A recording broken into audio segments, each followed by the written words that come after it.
Hello, ladies and gents. It's Ebac and Grissom, the duo you probably didn't expect to see today. I certainly didn't, as of about 5 minutes ago. But there you go. That's how things chop and change so much in ECS. Yesterday we're on my channel, and it was absolute chaos. Thankfully, today we have a real observer. We have a real producer. And one of those roles is Grissom. Which are you doing today? Actually, I'm doing none of it. So Oh, it's it's all Dan doing Dan. all Dan today. Oh, Dan Power. One of the originally scheduled casters. We're not sure what's happened. We hope Mhm. he's okay. So I spoke to Dan and I was like, how about we just cast? And then we had this great idea to duo cast. And then you showed up and we decided to trio it, but we gave Dan a bit of a break. So now Mhm. it's the dream team reformed E-back. We're duo casting the first map at least We are. until a caster shows up. I think he's not far away, but hopefully so. Okay.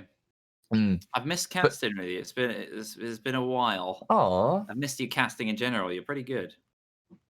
well, I appreciate it, but production suits me a lot better and Yeah. admin stuff. Yes. But yeah, I enough completely about see. me. Let's talk about the teams because we've got Oh yeah. Footprint Gaming and Mhm. we've got Arctic. Now, Footprint Gaming, former Makers Academy, we've seen them multiple times prove themselves to be pretty much one of the best tier 4 teams out there by far.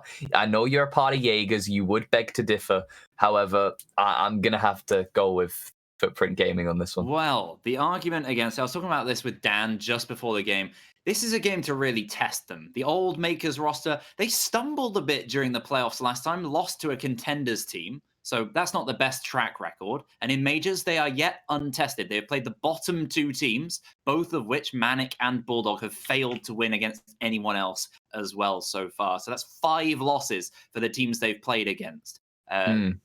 Not really any proper challenge, I would say. I mean, Manic, they look pretty limp, even on Chalet, even on their bar defenses. It was just about average at best. So today they have a real test. It's Arctic, isn't it? I'm pretty sure. Yeah, it's Arctic Yes, and Footprint Gaming. Arctic. They do have a real test because Arctic. This is their season, I think, where they could probably step up. They've been a little bit stale in terms of their roster. They've not felt like they want to challenge. They feel like a bit more like an Arsenal or something. If you're a football fan, who just kind of Mm. they're there, they're around the top ish, but they're not really trying to get up there. And I feel like this is a game where they can show that they are made of something, and it will really, it might shake Footprint. They might not be ready for it. So I'm really interested to see what we've got. What map are we on today, Grissom? Map one, we're going to Oregon actually, and Ah, the map we never see before while casting. I mean, for production, it means absolutely nothing because whenever we see an Oregon, we just look away. But for you, you yeah, have to do something. And I mean, personally, it's been a very long time since I've actually casted an Oregon. It's been a very long time since I've casted at all. yes, But the dream team's back together, like I've already said. Oregon's one course of they those are. maps where great teams go to die, and seeing Oh, Footprint Gaming and Arctic going head to head against each other, it's going to be an extremely good fight. I'm really excited to seeing it. Maybe not all the way through. I'm not sure the current status on the caster. We'll have to find out very soon, but I think we're yeah, almost ready to go into it. yeah. All right. Well, it We looks like are we're ready to go heading into on it. into Oregon. How exciting! And it's pretty much all the standard players you'd expect. And there's no subs today. It's full team versus Mm. full team. What a great map for these two teams to test each other on. We've seen Arctic here be fantastic in the past. We've seen less stellar performances from them here as well. Last time against Skittle, they lost in overtime.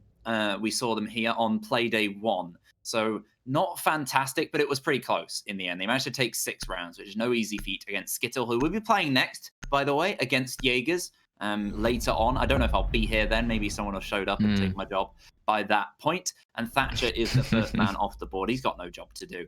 No real surprise in that. I mean, as Dadback would say from his cast yesterday, it's probably Thatch, Kaid, Mira, and a Maverick, maybe. Yeah, well, next, have you said the Maverick going off the board? It's kind of a common ban when it comes to Oregon. You see Maverick getting removed quite a lot. The first defense operator going off the board is obviously going to be Kaid. Didn't really come as a surprise to me. Uh, I'm not sure what this last one is going to be, to be honest, because Oregon, it's one of those maps they seem to have made Wamai their mind or upon it. Mira, probably one of the I'm two. going to go with Mirror. No, Yeah, right Mirror's first already time. gone. Yeah. I mean, that's the wisdom of dad back. If anyone caught that yesterday. The wisdom of dad back. Yeah. I absolutely love it. But hey, our up bands are on the board. We're ready to go into it. Round 1 going on. Have fun's coming out in the chat. I'm actually really curious to see how Footprint are going to choose their operators on this one, because as we can see, the Makers symbol, they are former Makers Academy, Makers being probably one of the best teams out there. I'm excited to see how they play this one. Well, I think it's been a bit less malicious than you'd imagine from contenders, where they seem to run a bunch of weird. Thanks, Noodle. I think he's doing that because of my rating. I gave him a 7 out of 10. He has played each Playday so far. We've got hashtag love Grissom. That's nice. Thank you. But Noodle's played Clash each Playday so far. He played her on Consulate and Coastline, 2 maps we very rarely see Clash, but he still brought her out nonetheless, and continued Clash's 100% record. Here he had picked off to the Ella, which is a little bit disappointing, gotta say, but that's how it is. She's a pretty strong operator. Definitely not malicious, though. Those Grismots can really send you into a spiral of death. Absolutely so, and you know what? You're not going to have to put up with me for much longer, Ebek. I'm going to leave you. I'm going to leave you with the great hands of Sticula. I'm sorry, but hey, Sticula's a much better character, and yeah, he'll be able to this a lot better. But no, he has to connect to Parsec first, and I believe our Observer can't do that till after round 1, so you have me for a round. Okay. Look at you.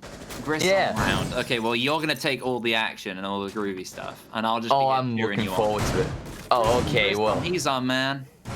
Grissom the man, I absolutely love it. What a Grissom moment. But Karyudo, looking at it straight away, Karyudo from Footprint Gaming, bringing out the Jaegers, just holding this armory corridor.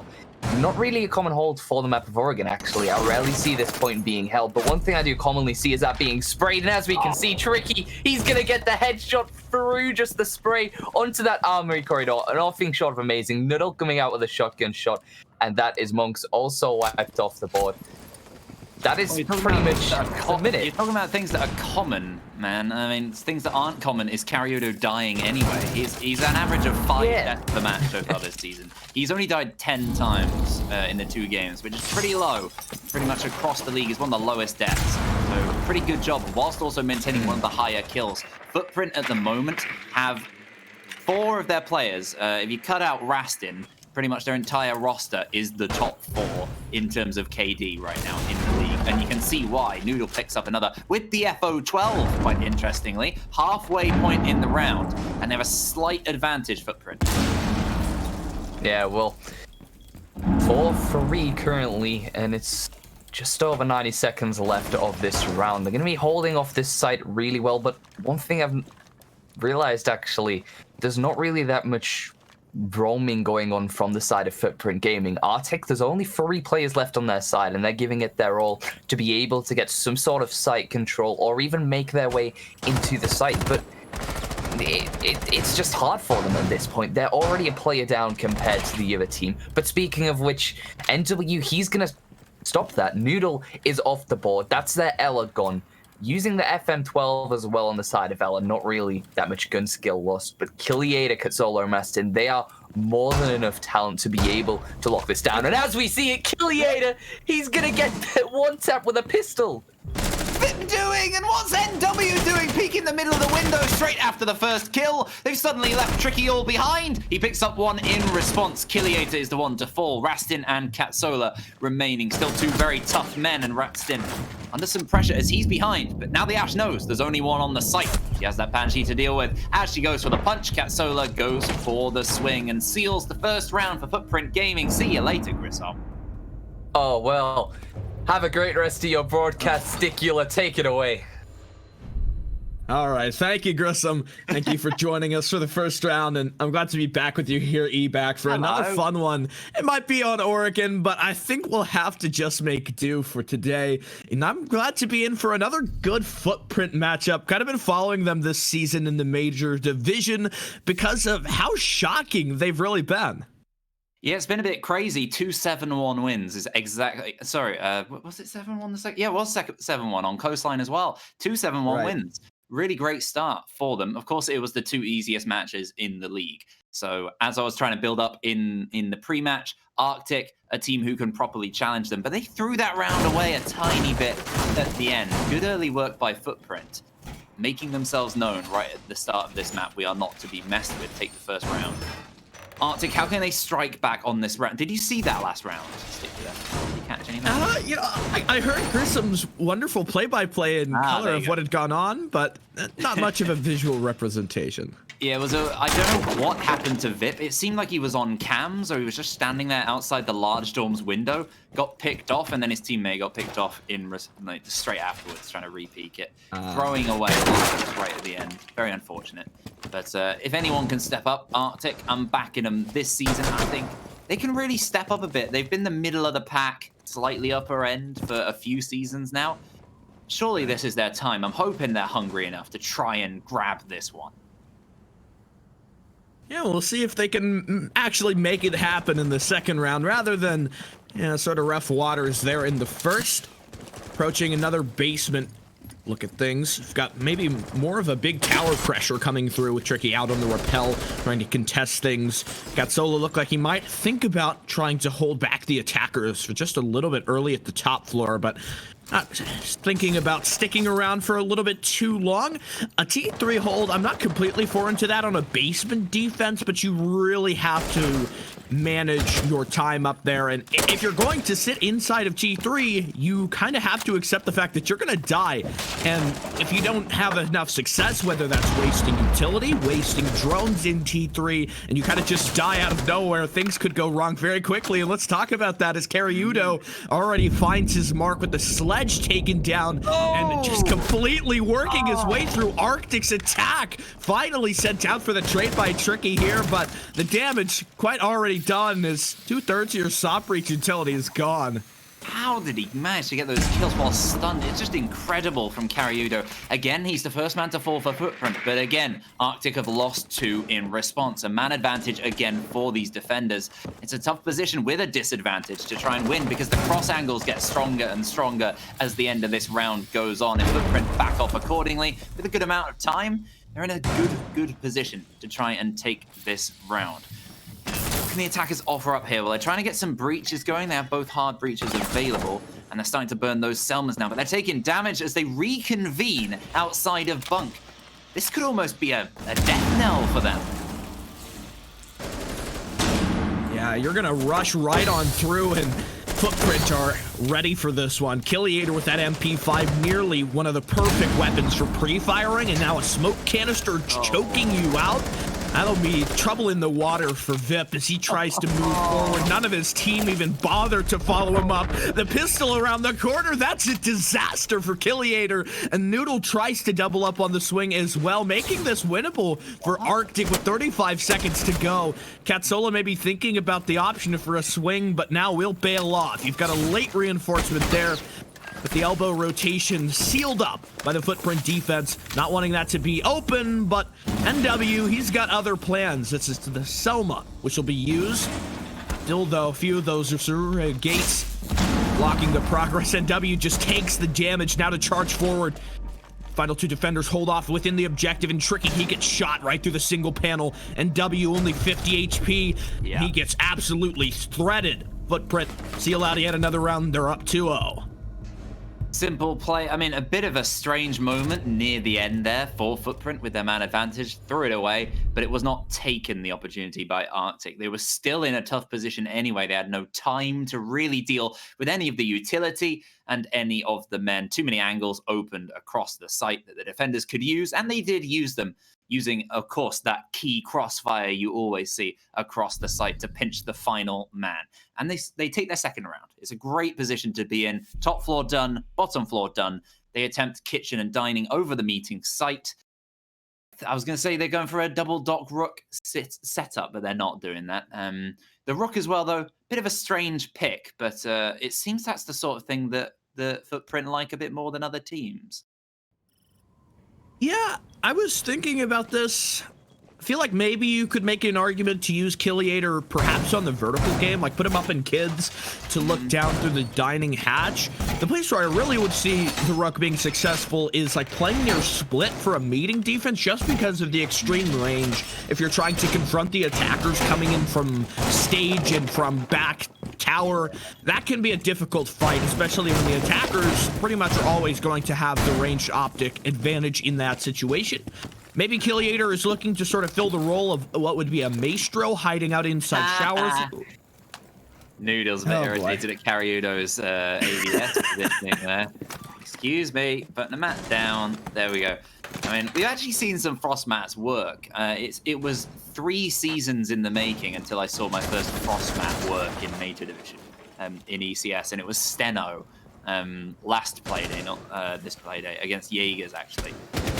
Demantas with a cheeky mat. He does love pulling those out. Finally successful. Here we'll see if Noodle can do the same thing. He likes being that 5th man on the team, doesn't he? Bringing in some slightly more, I don't know, unusual operator selections, but he does them to great effect. Well, this is quite a brazen move by Killiator, aggressive at the bottom of the small tower. Here's where you'll see the Frost mats be fairly successful. Blocks that first immediate entry for Arctic when they're trying to charge in to the top of the small tower. Gonna force them to be a little bit more cautious, but look at that. Killiator over-aggresses, and NW was just ready for it. However, Katzola is immediately at the trade. The SMG-11, was that from the big tower D3 window? That's a long-range fight for Katzola to win. Probably one he had no business taking against Tricky. Yeah, Noodle's picked up one more in the meantime. Oh, Katzola! He takes out Vip, despite the fact that Vip is swinging around on that position, still loses the fight. NW keeps their hopes alive with one more. Only one man away from them. As I say that, it's just Monks now. NW taken out. A nice double for the round. He was playing it quite safe previously, but now it's all down to Monks, and he's in a poor position. He doesn't know where Noodle is either. Sweeps on him. Final kill for Footprint. 3 rounds in a row. And despite some early mid-round contention, towards the end of rounds, it doesn't seem that contended at all. Arctic just seem to disappear somewhat as the games get tougher. Yeah, I think I would agree with that. The defenses have been, well, something special. A bit of a change from what I would normally expect on Oregon, especially the aggressiveness that we saw that tertiary defense come down at. It didn't look like Arctic really were able to properly get set up. You would expect like a top floor push to secure the vertical control, you know, get your sledge in there, get your buck in there, whoever you've got to try and blow up the roof, but that never happened for Arctic. They were just denied flat out, many gunfights in awkward positions. A SMG-11 just challenging out windows willy-nilly, and Footprint, it works for them. Because they've been that solid team that's got the gunpowder to back them up so far this season. That's why they've been one of the front runners in the Major Division, and they can play fairly comfortably on any map that they choose. So heading back to dorms here, this is where we kick things off at, looking to see if Footprint can collect their 4th round, or if Arctic have got some gas left in the tank to try and interrupt what has been a flawless site rotation. Well, you couldn't be more right, talking about the kind of fragging power as well. And also just despite the quite aggressive moves, Footprint managed to keep themselves alive even if they don't win it. It's very tempered aggression, as Elderbrain would like to say, because their deaths are pretty much the lowest in the league at the moment. And even in this game, we've got quite a few players with a decent record, especially the likes of Katzola. Oh, that's so close from Karyudo. You can see that's the sort of aggression I'm talking about. Doesn't work out for him, but he's still alive in this position, and you figure he will make a menace of himself, alongside Noodle also peeking a bullet angle out towards the spawn. He's spotted Pusic outside by the white van, and there's a free one for your team. The Sophia's gone. A lot more projectiles gonna have to be thrown by, I guess, the Hibana, maybe even the sledge, to try and get rid of those Aruni gates. There's so much to burn up now. That is a frustrator. Losing Kuzik because of another dastardly bullet hole spawn peek. Maybe not so much success immediately inside the garage, but the kill is there, and a 5-on-4 ensues. they're still going for it, Evac. Yeah. They don't care. No care in the world. No caution. Full confidence. It? Who's ready for that 20, 30 seconds later peak from a different player? I mean, they're expecting that push, I'm sure, Monks, but there's actually a trade in terms of men, so it's not fantastic for Arctic. Again, they find themselves exactly the same position at the halfway round. They're a man down, and they've not taken much ground. It's a weak position. They win this early fight. They're good, but again, Cariudo, he slinks away on low health, persists to fight again. The diffuser still outside on the balcony. Not sure if they are aware of that. Great position to hold with the gate now reactivated. Damn. Oh. Cariudo just delivering an excellent show of what that Vigil K1A is capable of. You've lost both your hard breachers. You have Attic open barely. This is not a great situation. Footprint have played this excellently. I mean, you've stalled that first push into the bomb site. You've pretty much forced Arctic into playing this quite unusually. Noodle now on the flank, moving up. He tries to run. That's not going to work. Audio queue is full. Tricky will hear it and he'll react. Guns one down. At least managing to put this a little bit closer. More of that aggressive play is not bound to work out as Arctic managed to find kills across the board. Case will be recovered, leaving things just up to Rastin. No deaths so far. Let's see if he can keep that flawless record. Waiting within the wings inside of dorms, holding off at the corridor. Thinks about the swing, still a Surya gate to block the progress. Sledge gonna have to think about a way to clear that one out. Seeing that he's got no remaining frag grenades. Drones look like to be already down on the board. Monks is gonna full tank it. Now onto the case. Rastin has to make a play. He'll swing for the corner. Does he check for the Ash? He does. Will he be able to get the deny? Oh, he bails off of it. This gives Monks a chance. Still left in the fight. He'll round the corner, but Rastin shuts it down. Footprint are still alive here on Oregon, and that's their fourth round. Oh no. Footprint are doing an incredible job of proving me wrong every time. I doubt them at all. Everybody's so confident about Footprint. This is why I'm offering up the kind of devil's advocate role in the fact that they haven't yet been tested by a properly strong majors team as of yet, and Arctic really don't look like that right now. Maybe that is the part of Footprint's fantastic play. The other thing that I've been talking about so much this season is the fact that the front men of Cariudo and Kiliator especially, they've done such a good job of holding the front line that the back few haven't been tested as much. You need to test Rastin. Take out these few men, bring it down to the close situation, and see what Rastin can do, because he's not really had much to show so far this season. And then you put him in a 1 versus 2, and he can do that. I mean, Footprint, they're a mighty fine opposition to come up against this season. Dear, oh dear. That is a shocking round, to say the least. One Footprint. I mean, they really... There's a lot of different ways you could describe that. The aggression is just kind of the name of the game for Footprint. Bullet holes, you know, you do one spawn peek in the garage, it doesn't work, and so you just do another one at the main door. And Arctic aren't prepared for it. The stats will probably be somewhat balanced out by this game already, because at least Footprint have managed to die a bit this game compared to the previous games. Because I've got the from the first 2 play days, Kiliator 4.25 KD, Noodle 3, Catsola 2.3, and Cariudo 2.1. These guys are going absolutely insane so far this season. And at least some of them have died a bit, so it might even it out somewhat. Cariudo, man of the moment, throwing out some prismas as well. Well, just to maybe make a bit of a distraction, and it can maybe assist him if he's going for an aggressive peak, which I think he's doing. I've not seen this since, like, bronze on Old Oregon. There's not going to be anyone there if he does go for it anyway, because they're moving in across the west side. Yeah, I can back this. Arctic, probably their best bet is to get into the building rather than wait outside for the whole round, because we've seen how that plays out. Footprint don't really care if the battle is inside or outside the map. They will run out every door that they want to and play it as aggressive as the moment needs. Tricky with the cutoff here, spots the alibi. That's a tough one. Cariudo still manages to pull a little bit of damage, but the alibi now retreats up to the top floor.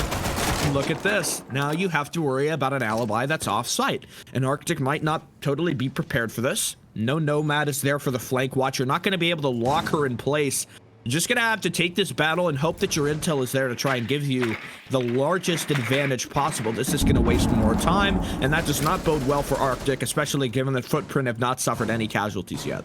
Great delay play from Karyudo if he can exact it. But that's to say that, nope, he can't. He's been taken out himself.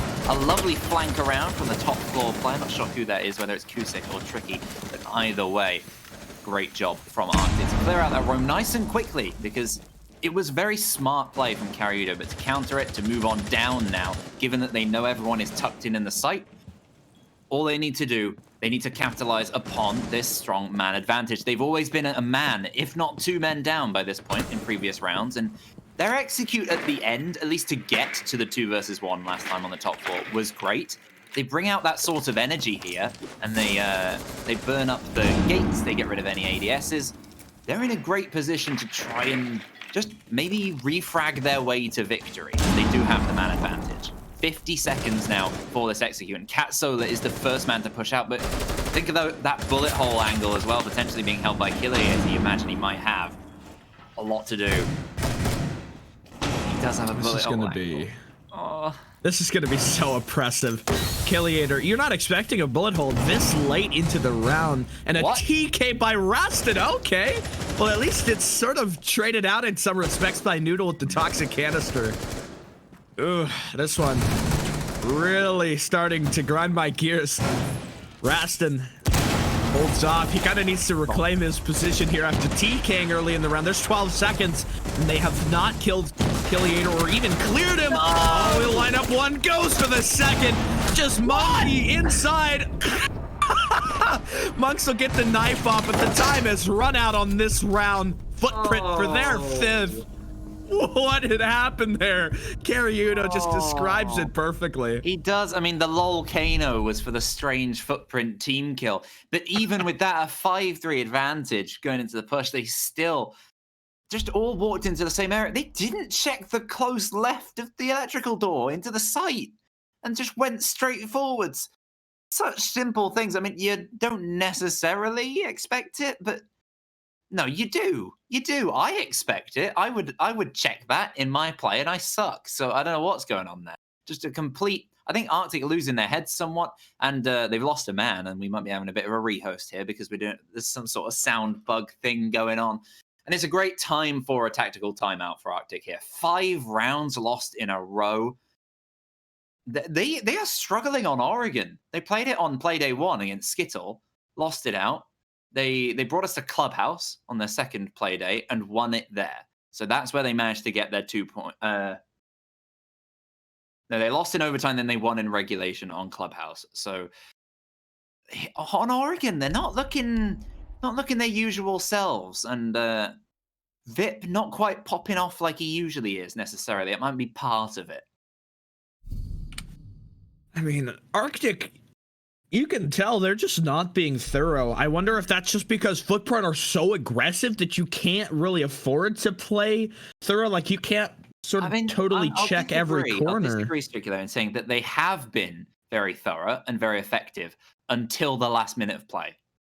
Right. And then they've thrown it all away, and they've just stopped. It kind of feels like it sort of goes well. They establish themselves somewhat. You know, I maybe would not say so much that for the dining setup we saw in round 3 and the dorms defense in round 4, because that was just Footprint kind of standing on the gas pedal with how aggressive they were. So I can't totally blame Arctic, because you're trying to move into the building and you can't even do that. You can't even get into the building because you're being shot at in spawn. But yeah. You know, you can help moving in the building with nobody noticing. You can bring the sneaky Nook, the FMG9. She can sneak in, get some kills. She's got frag grenades to maybe pick up a few more. She's more directly on the site focus as well. And the Ying, I'm liking this change around from Arctic. It's not working. Try something a bit crazy. Go for it. They might as well. They're facing a 6-0 defeat on their attack, which is a really bad situation to be in.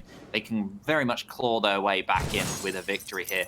Vip could be crucial towards this. With those Candelas, there's a lot of ADSs and gates to deal with.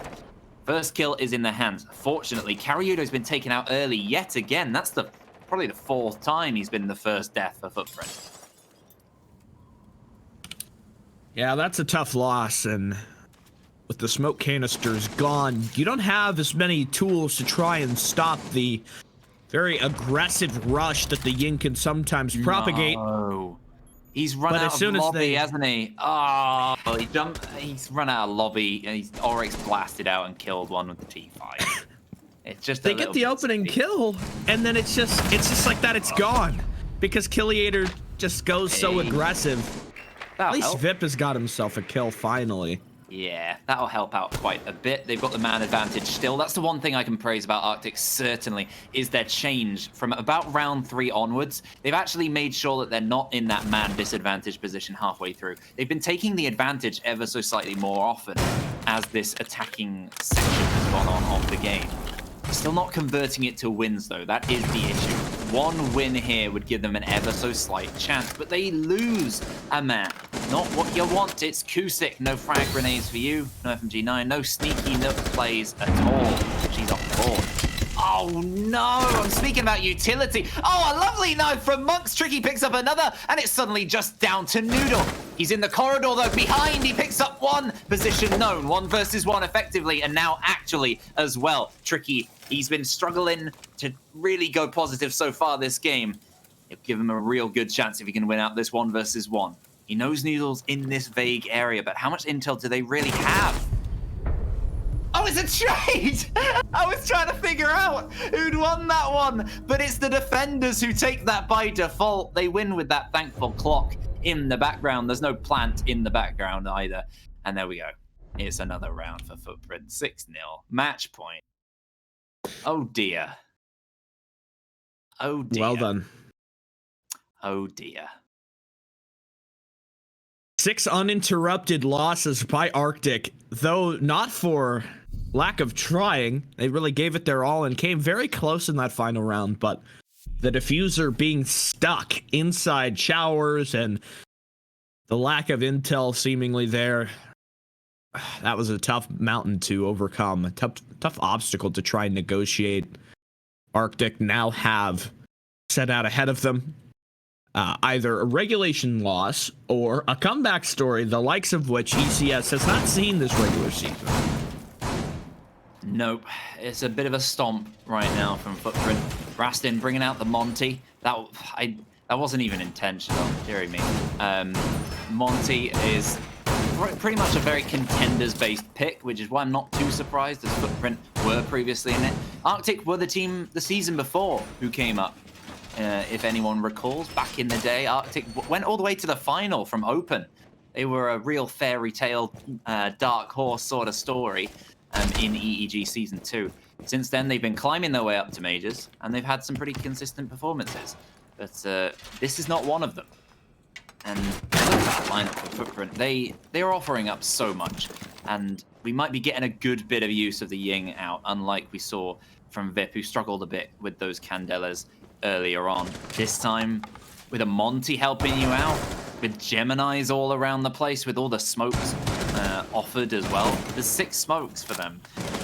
Vip's in a bit of a nightmare position.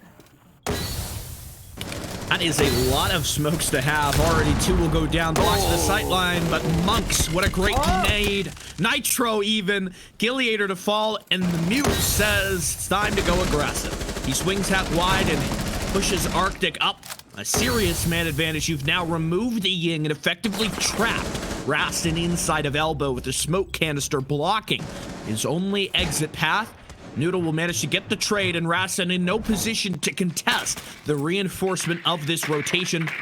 The Monty being on a sliver of 1 HP does not bode well, given that you still have 2 impacts. I mean, if Tricky even barely glances Rastin, he's done for. Yeah, that reinforcement actually kind of helping the Monty there. He doesn't have to worry too much. He can get out of that position. A lovely shot with the G36C from Cat Solar. He's going to use those Geminis. He could fake it, but he's just dancing around looking for intel, looking for those cameras.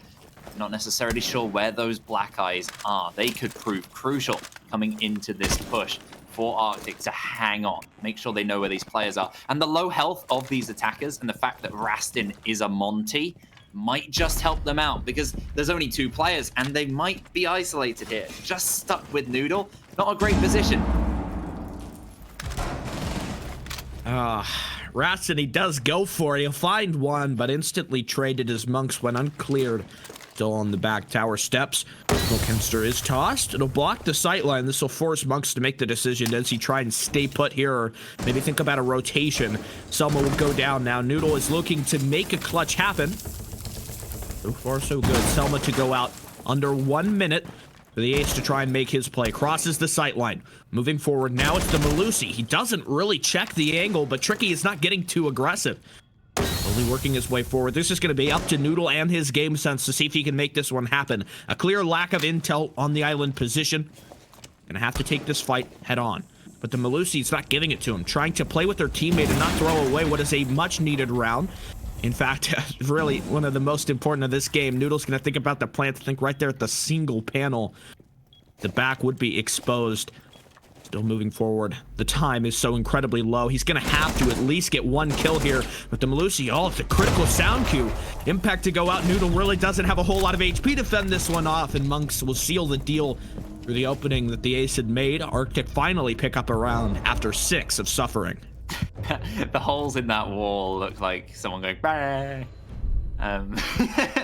But yeah, Arctic, I mean, that's probably the face they'll be pulling right now. I can't really read it. I can't tell. It's difficult to tell because we're in a weird position. It's not usually one we see Arctic in, being dominated this much. But maybe we're seeing the most defender-sided Oregon we're ever going to see, and it's just all defensive wins. This is where you mount the comeback from. Only 5 rounds away. They can do it. They're capable. We've seen these players across divisions, across, I guess, teams, if we're talking about Tricky as well. He can do it. He's done it elsewhere. He's done it here as well. Kid Storm's great place to try and just get some consistency, but it does mean they have no room for error. If they're going for a meeting or a dining, they have to be successful there as well. And it's tough. We've got the 0 coming out from Footprint. That's a great operator. We often see, mostly just used by Lion's Creed, really. The only team we really see bring out the 0 often. Which is a real shame because he is incredibly useful as the round goes on in particular. But he can get rid of the utility as well. I think if he just had regular cams instead of cams that could shoot out gadgets, he'd still be too strong, in my opinion. He's such a great operator. Cams is really a lot. I mean, I've had games where 0 doesn't even use all of them because he's got so many. Usually, kind of one of the main places where I would see 0 is with a Nomad ban, which has been kind of on the rise recently. A little bit in North America. I haven't maybe seen it more than 1 or 2 times in the EU matches that I've casted. But focusing on the defense and what they've got for the setup, kind of a APAC hold and master bedroom walk-in extension. Footprint aren't approaching this in kind of the normal split take fashion. Looks like more of a big window take. Though, Kuzik is waiting down at the bottom of the staircase. He'll take a one-on-one with Rastin. Instant trade. Sails through by Killiator and a double up, but Katsola has been down. This is the type of play that Arctic need. Very smart from Monks using that hatch to his advantage. And what an advantage it is right now. They have lost Kusik, but 2 men taken out. And importantly, those utility operators of Iana and Zofia. Some real good utility to clear. Karyudo's still underneath, trying to maybe take out any roamers. He actually does make some contact with Tricky through the wall, but doesn't know he's there. Backing off accordingly. First minute or so wasted. 2 defenders, 2 attackers taken out. Footprint in a strong position. Arctic in a strong position on the way towards this comeback. I mean, they're looking a bit different. They're looking a lot stronger here on the defense. And I think that shows that their mid-early round play still is strong. But with the defenders who have that inherent advantage that can maybe smoothen out some of these wonky executes we've seen on their attack. Yeah, it's always a little bit easier for the defense. You kind of just sit and wait, and you don't have to make that first contact. You don't have to actively be deciding where battles are. Sorry. I've got Kenny singing Angels by Robbie Williams stuck in my head. Unranked the other night. It was beautiful. He's got a great voice. He sure does. Wonder how this one is going to boil down. Arctic still hold off within the objective. Vip just waiting at dorms. He hasn't been cleared. There isn't any utility really that they could use to clear Pip, but Karyudo will make that happen just the same. He charges on in and equalizes the fight. Footprint versus Arctic. Still match point. It's 2-2, and the health not looking good for Killy Hater and Monks. But Noodle makes it work. Monks goes down, and now the plant is being put down on the ground. Nitro sails, it's shot midair. No effect on the plant's status, and the case is now down on the ground. Killiator just passes it at the top of the white stairs as NW tries to hold on for his team. Killiator will double back down to the bottom of the staircase as 3 Kings come across, and Noodle spotted now. Will it be up to NW? The vertical is open below, and the plant is going to be a tough one to try and counter out. NW will go for the first bait, but Killiator remains calm and collected as NW will charge down the staircase. Clearly a lack of intel on Killiator's position as he just waits for it at the bottom of the freezer stairs. NW's got to charge back up, and the GG's come through in chat. The time is low. It's going to be up to NW. He's got to stick the plant, and Killiator needs to go for this. No! GG! Oh, no! Oh, Footprint humiliate themselves. I was about to say the Vault cams and the Argus launchers, like the cameras as well from the Zero, kind of having a bit of an intel war there. But in the end, no intel for the attackers that's useful. He's just expecting the direct angle above the diffuser. He can get it from the side, man. You've got to go around, put some pressure on. So unfortunate, and it's even worse because of that cocky GG in the chat. How perfect would an Arctic comeback be now? I mean, that is just instant delivery karma. That's Amazon Prime delivery, right? Right. Yeah. That is lightning fast. That's like a bullet train. I was kind of thinking about that because of the way that the vertical was open. It was really kind of only on the big window side of things, and there was a little bit of space. It is sort of that awkward moment for Killiator to think about it. You know, do I have to just run up the stairs now? ECS is not sponsored by Amazon Prime. Just like to clarify. We are indeed sponsored by Marks and Spencer's Melt in the Middle Pudding. Are we now? No. It's just a running Oregon joke. Okay. In ECS, we like to do. I think it just came about from, you know, the standard Oregon waffle that usually takes place. Yeah. I see. A lot of weird stuff has happened on this map in ECS past. Yeah, see, I'm not really too privy to all of these inside jokes. I've kind of been... That's the only thing I've got. I've not learned how to cast properly or like anything about Siege. I've just learned how to have a good time. Well, there's nothing better than knowing how to have a good time, and Arctic are kind of having a good time now after that disaster train wreck of a round by Footprint, where it looked like they had just completely closed it out, and it was going to be their third 7-1 of the regular season, but nope, it's not meant to be, and they're going to have to battle on for another round. I hope so dearly that Arctic could make the comeback now. Yeah, definitely. Oh, well, that's a good step to doing it. Did Ketzel fall off of the bar upstairs? I hope not. I'm pretty sure he did. I'm pretty sure he just fell off the railing. That seems like the only... There is a bit of an angle? No, I don't think... There's no way you can get the angle of it. Yeah, that definitely was just Catsola falling off. Fire alarm's going off in my house. I hope the house isn't on fire. I'm gonna go see to that. You check the fire that's going on right here on Oregon. Yes.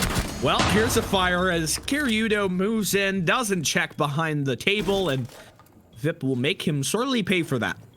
Arctic hold on to the man advantage, with Catsola having been down early in the round by his trapeze maneuvers in the big tower. That's going to be a problematic one. Kuzik steps up for his team. He goes to bat, and he comes away with a kill on Rastin and Catsola. Probably as much as you could ask for. Well, Kuzik just peeked the attic window, and Catsola and Rastin couldn't fight back. Deary me, I mean, the comeback might well be on for Arctic. That's the... Who was it who put the GG? Because currently, they're going to be regretting it so much. Was it Karyudo? I'm pretty sure it was. It might have been. It's really, really tough there. He's got 4 men to deal with now, Noodle, in a tough position. Pretty much it was a very good tactical time out there at the 5-0 down, because since then they've gone 2-1. Arctic looking pretty strong on the defense, and maybe this fully defender-sided Oregon, as per the classic Oregon strat style, is coming out here. And that is hugely in Arctic's favor, because this was the real test, I think, to do the first floor site. Now they've got to go all the way back. They still don't have that room for error. But, oh dear, that's an error from Gusick. But in general, I don't know what he was doing in that position. There's 20 seconds left. There's very little chance for Noodle. He's nowhere near the site. He can't plant, and very unlikely he can get 3 kills either. So Arctic, they've completed. They've won this site effectively. So yeah, a really good position. It means that they can go either back upstairs to the 2nd floor or back down to the basement, and they can do that in a row successively. And it's all going to come down to whether they can defend this site as well next time. And you know what? In their current form, last couple of rounds, I think they might be able to get that far. Yeah, this looks like Arctic are kind of ready for the comeback at this point. It was a tough start on the defense, or on their attacks, and they just got demolished. But now they have resurged in a way that might not have been possible without the sort of weird post-plant maneuver. I think Cariudo has just set a bit of a fire under Arctic, and now they're they're going. You know, maybe that's what my smoke detector was. Maybe he set fire to my house as well. Yeah. Thanks, Cariudo. My house isn't on fire, but I'll keep an eye on it. It's just Dad back making some sausages. That's what's happening. How did you guys enjoy his casting yesterday? By the way, anyone who stopped by in ECS. Just for context, for everyone who wasn't there, my dad joined me for a cast yesterday. Oh boy! For the final game, it was our first chalet as well in ECS. Oh, very interesting game. Yeah, between Manic and someone he hadn't seen, Cyberground Academy. Cyberground took it 7-3. Pretty decent fight, but they just had a bit too much from Cyberground in the end. And here, a 7-3 right now would be a very different story. Arctic putting up a lot of resistance, looking more like the Arctic we expect on this second half, and Footprint being caught off guard somewhat by it. A lot of players that were sort of silent in the first half for Arctic are starting to find their rhythm. Namely, Kuzik had a few good picks in the previous round, played well, sort of played into the aggressive style that Footprint did in a few rounds. Yeah. Just peeking a window, having confidence in your gun skill, and fighting the battles. Also true for Monks. Weird seeing Vip on low kills ever. Going 2-9 and then running all these hard support roles. I know he's been playing a lot of smoke recently. In the last couple of games, towards the end of last season, he's been a bit more support focused. I'm not sure if that's necessarily to his team's benefit. Certainly the rest of the team is stepping up well now, and NW included, as he picks up the first man. It's Cariudo, who regularly has been an absolute monster, but right now he's going 4-10, dying again the first man for his team within the first minute. Yeah, I've got him down for at least 3 opening deaths, and I'm missing like half of the rounds. So yeah, I think it's 5 the total at least at the moment. That is not great. It's even worse on attack than it is on defense. You could argue it depends, really, I guess, but it's not been great just running in and dying with the Ash at the front line. Well, yeah, I mean, Cariudo has to be sort of that spear point, and if you lose him consistently, that's going to stall out Footprint, and their speed is really where they see most of their success. Kind of upset the defense and surprise them with that aggressive style of play. You've got to have the Ash to kind of up the ante there, not to mention the fact that a lot of times Cariudo is dying with a substantial amount of utility in pocket. I mean, we're seeing Noodle have to bring out the Gone 6 to clear Banshees because Cariudo is either not in position A, or B, has been taken off the board and can't be counted on to get that breaching round into use. Either way, Footprint are seeing sort of a stall out inside Freezer, but that'll be made easier as Killiator just rounds the corner and takes Kuzik out of the equation. Oh, bit of a scare there, as it seems like the Replicator just flies on through. Intel on the rotation. And another kill goes the way of Footprint. Could this be the one where they close it out? Oh no, Vip, no! As he overexposes himself now, Noodle collects on the NW, leaving just Monks. He's been the power player of the second half, but his position has been isolated, and Killiator to finally shut him down. A regulation victory will come, not the comeback story for Arctic, but still putting up a menacing fight in the second half of this map, and I think they can walk home a little bit more comfortable. Wow. Footprint take it, and Arctic, good fight. They really did give it a good effort, but it wasn't quite enough in the end there, unfortunately, for Arctic.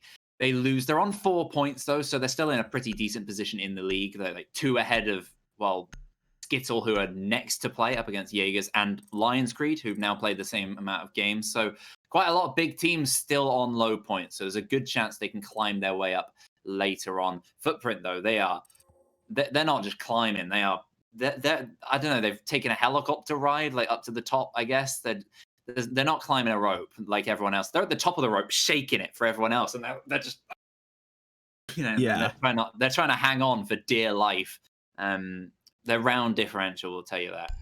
It's crazy from them at the moment. And despite the strong showing, again, it seems like they just can't be stopped. And I'm a little bit surprised from Arctic. It's not really the performance that I expect from Vip or Kusik. I mean, some decent impact plays in general, but not as many as I expect. And not as many just outright kills either as I expect, because previously, I think Kusik was 10.5 kills per map of this, the highest on the team, and Vip on 10 as well. That's a lot of kills in a game, reliably. But they were on 4 and 2 this game, the bottom of the team.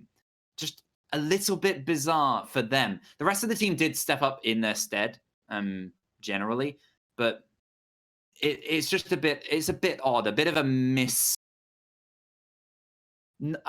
opportunity. I think if those two players are fully on their game along with the rest of the side, it's a different match, and maybe they could have pulled it back. Yeah, I feel like that game left us with a lot of unanswered questions. The attacks for Arctic's Oregon need some work. They were not prepared to shut down the aggressive play from Footprint. Coming into a match against Footprint, you almost kind of need a warm-up scrim because you have to be able to shoot back. Footprint don't give you sort of that opportunity to warm yourself up. No, you got to come into the game ready for it, especially if you are going to be starting on the attack. It's never easy on Oregon. Nope. Never more so against a team like Footprint, who is going to make you work for it and establish that early performance margin to make you work towards. Unfortunately, it was just too much of a mountain to climb. Footprint needed one single round in the second half, and they made it happen. I think Arctic, that's 2 games on Oregon so far this season. Skittle and Footprint, 2 teams pretty much either side of the league right now, and 2 losses. They got 1 point from it because they took Skittle to overtime. But again, they still haven't managed to win it. They can't play it next time automatically, so that's fine. Probably recommend they maybe don't bring it out in future as often. Maybe just try something else. Maybe we do bring out the Chalet, bring out something a bit more bizarre that you might favor you somewhat, because we know they're strong on other maps, especially Clubhouse. I expect them to try and return there next time, as it's the only map they've won so far this season. So most likely I would expect that, but I don't know what to expect coming to this next game, because we've got Jaegers Esports up against Skittle.jpg. And despite the score in the table being 4 points for Jaegers and 4 points for Jaegers and 2 for Skittle, that's still pretty tight. A single game's difference makes that. And also the form is difficult to tell with these 2 teams, because Skittle have a lot of switch arounds in roster. Jaegers have had their own switch and shift as well. So I'm interested to see how that will unfold. That will be our next game after this short break. See you then.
Hey there, guys, it's me, E-Back. I'm joined by Stickula. We're here from the beginning this time, and a great match to be there for the entirety of It's Jaeger's Esports up against Skittle.jpg. Couple of roster changes around the place. It's a little bit weird, but we do know quite a lot of the players coming back. We've got Chooms instead of Demantas for Jaegers, who was formerly of Lion's Creed quite a while ago.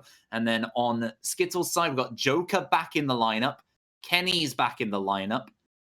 We've got somebody else who's new in there as well. So it's a bit weird. Skittle have been changing around all over the place. But you know what? This is actually a pretty strong lineup and pretty almost regular Skittle in a way. So I think they could compete pretty well here if Demantas actually is like a missing element within the jigsaw of the Jaegers today. Yeah, and that's I feel like that's kind of unfortunate for Jaegers. I was keen to come watch this one because I was really surprised by the way that Jaegers played in Playday #1 here for the Major Division. They played a clubhouse game against Cyberground Gaming Academy, and they just rushed on all their attacks. It was like the most weird thing I'd ever seen. Usually Club is not really the rushing map, and it was not the performance that I would expect from Jaegers. They would just toss down an exothermic and then open it up and run straight into the objective. I don't know if that was them trying to counter Cyberground Gaming Academy and the aggressive style of siege that they played. We had a lot of questions after that match, so I don't know. I feel like I'm not going to get any closer to answering them today. Yeah, it's been a bit of a weird start. I know that Shift had some technical issues during their game against Lion's Creed as well. But nevertheless, they take Cyberground, a really tough team, top 2 at the moment. Really tough team to beat. They take them to overtime, at least 6-8 they lost there. So they managed to get themselves a point. They play Lion's Creed and beat them quite convincingly in regulation. It did come down to that final round where Verns gave us all a heart attack in the 1 versus 4, brought it back to the 1 versus 1. But thankfully for Jaegers, they managed to bring it back, and that is the 4 points for them. They're only a point off Cyberground at the moment. It's pretty close, and they'll probably want to take... Oh, no, Cyberground, sorry, they won the other day, so they're actually ahead of that. I haven't updated the table in my mind yet. This is the final game of Playday 3. I forgot what I was saying. This game's going to be good, though. I'm very excited. Where are we? We're heading to Oregon again, so we're just gonna have back-to-back Oregons today. I think it probably benefits Jaegers a little bit. I've heard some stories of their map pool, fairly wide selection, but Skittle, I think, have got a shot to kind of upset the odds here. Their roster is kind of unsettled. Their performance, they've had a lot of shocking results. I've noticed Skittle kind of throughout the ages, throughout their time together as a team. They're always kind of the underdogs that come up when you least expect it. So Toombs is called Whoa today, which, I mean, if he is a good replacement for Demantas, then that's maybe what we'll be saying, because Demantas is usually a man making us go whoa. And Hayes is the other one. Just for clarification, I'm not familiar with who that is. I don't believe it's a player we've seen before, either with a different name or anything. So an unknown entity to some degree for Skittle, but we know at least the majority of these players. We know how they play. I'm expecting something pretty good. Toombs, he's got a pretty decent track record. I was just looking at my stats and checking to see maybe what they were. They don't paint him in the best light. I'm going to say like EEG Season 2, 0.6 KD. Lowest, I think it's the lowest kills per map in the league. So it's not great, but he was kind of a sub that season for Lions Creed, you know, whatever. Since then, he's impressed a lot more. I would say he had a bit more of a run in the team the season after, and then he's kind of gone missing for a while. I don't know if he moved somewhere else or something to that effect, but he's here for Jaegers at least. So I'm hoping that we get a good woe-worthy performance from Toombs today on Oregon. Map. Yeah. One. Let's think about this. Skittle.jpg, Jaegers Esports, Oregon. Surely this favors Jaegers.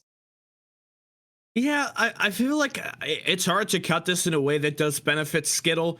The only problem here is you mentioned the stats kind of, you know, it's in the past for Woe, but you also look at the stats for Demantas, and that is a tough player to live up to. Demantas has been kind of a league MVP position for a lot of his time playing on Jaegers. He's broken kill records from what I've heard, and he really has a solid history as a player. So to step into this lineup, you probably don't have as much practice as a sub. You probably don't play the game as much as a sub. So it's going to be tough to live up to that performance. And so I think we're just going to be sort of all eyes on Jaegers to see how they orient themselves, how they play without him.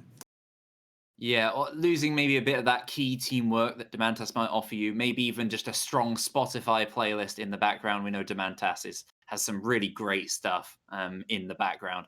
So that's the sort of thing you might be losing there, the fragging ability as well. But Demantas is one of those kind of up and down players. Like, he can have a very good map, very bad map, but they are kind of the extremes of bad and good. Toombs, I think, is more generally consistent. Might help them out a bit here.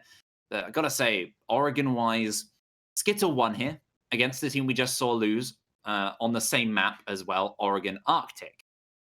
That was a bit long-winded and a bit of a confusing way to say that. But in the end, you know, it's clear Playday won. They won their 8-6. And that was a back-and-forth game, but they just had the edge. And it was two pretty mediocre performances, I would say, between the two.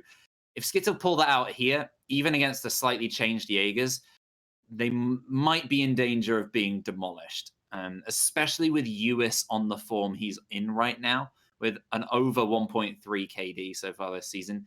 He's the player. I mean, if you were looking at those old stats as well, with the rise, he was the lowest fragging player on their team 3 seasons ago. And since then, Uis has risen all the way, just consistently upwards, and he's overtaken Pauls. He's just way ahead of everyone else.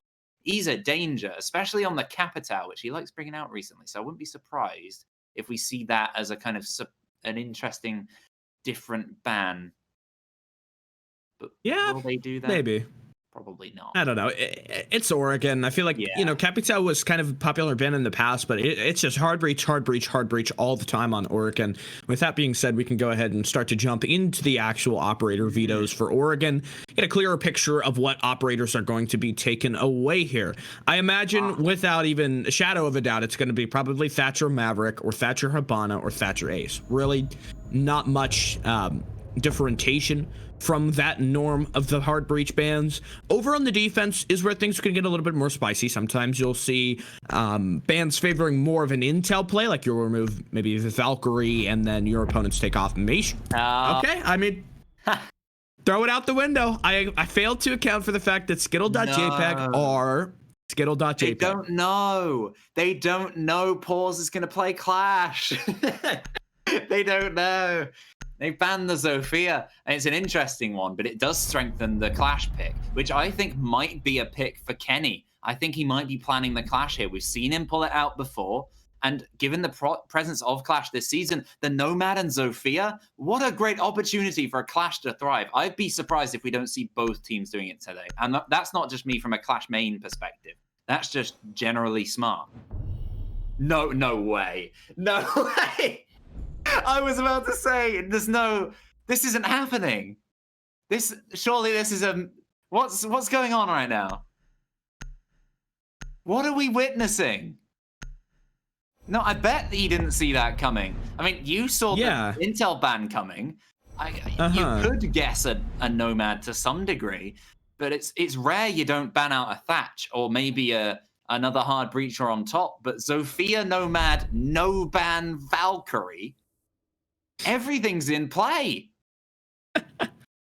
It feels like the map text in the top left, it's like we're on Consulate or something, and it's incorrect because Zoe and Nomad, both of your very effective ways of pushing that Clash off balance are gone. And look at this.